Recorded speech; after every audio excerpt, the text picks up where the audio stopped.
Deputy Director Madam, and esteemed faculty of Nasik. So the topic that I chose to speak is role of vigilance and good governance. Since time immemorial, corruption is a curse which has been haunting our society. It has brought even the mightiest empire to its knees. To put it in perspective, I would like to tell you all a story. There was an author named Edward Gibbons. He wrote a book titled The History of Decline and Fall of Roman Empire. In 18th century, when the critics of that time asked him the reason of fall of empire, he replied in a single word, corruption. So the first thing that hits in our mind is, can corruption be eradicated? So the answer to it is, it can never be eradicated. Rather, it can be eliminated from the society. So now the question that again comes to our mind, what is eradication and what is elimination? So eradication means uprooting something with a guarantee that it will never recur again in the near future. While elimination means we are controlling something and we are bringing it to bare minimum, and we are also constantly keeping a vigil on the activities. Now to the topic, role of vigilance in good governance. The method or process by which corruption can be controlled is vigilance, and the system that monitors these activities is vigilance, and the outcome that we get is good governance. So vigilance and good governance go hand in hand. Vigilance and good governance are interrelated. Good governance ensures good governance ensures a robust vigil system, while vigilance ensures good governance. So to understand the good governance, I would like to quote a very famous slok of Atri Samhita, which says, दुष्टस्य दंडा सुजनस्य पूजा न्यायेन कोशस्य च संप्रवृद्धि अपक्षपातो अर्थिषु राष्ट्र रक्षा पंचेव यज्ञाः कथिता नृपाणाम्, which means punishing the wicked, honoring the good, justly enriching the treasury, being impartial towards litigants, and protecting the kingdom are the 5 selfless duties.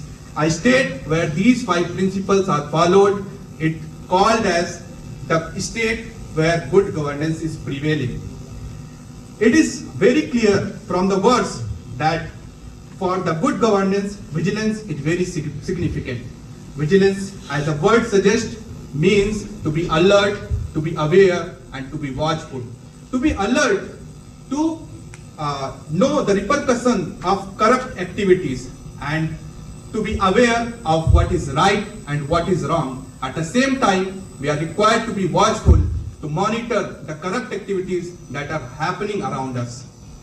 We have a very robust vigilant system in our country which ensures preventive and punitive vigilance system.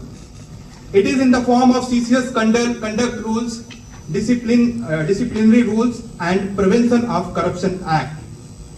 I would not delve too much into the provision of these rules. Rather, I would like to say that the change that we want to see, that will start from we all. And so it is very critical for us to be disciplined and vigilant, because vigilance ensures that the public servant and government servants are morally and professionally disciplined. I remember some lines of the speech of Field Marshal Sam Manekshaw when he was addressing to the newly passing out lieutenant of the Indian Army at the IMA Dehradun. He said that if you lose, don't come back. Even your gharwali will hate you. This line doesn't only fit to the war, but it also suits to the civil officers, because the corruption is utter loss to the society, to the country. If we fall into such practices, we bring shame to the society, we bring shame to our family. Our family cannot stand in the society. They have to bear the taunts, and society say that you are fed by the corrupt money. So The family of corrupt loses dignity, reputation, and honor in the society. So it is very significant for all of us at individual level to be transparent and honest. So before summing up, I would like to present a very beautiful poem that is मन समर्पित, तन समर्पित और यह जीवन समर्पित, सोचता हूँ देश की धरती तुझे कुछ और दे दूँ मैं, which means I dedicate my mind, I dedicate my body, and I dedicate my life, and oh motherland, I still have urge to contribute more for your betterment.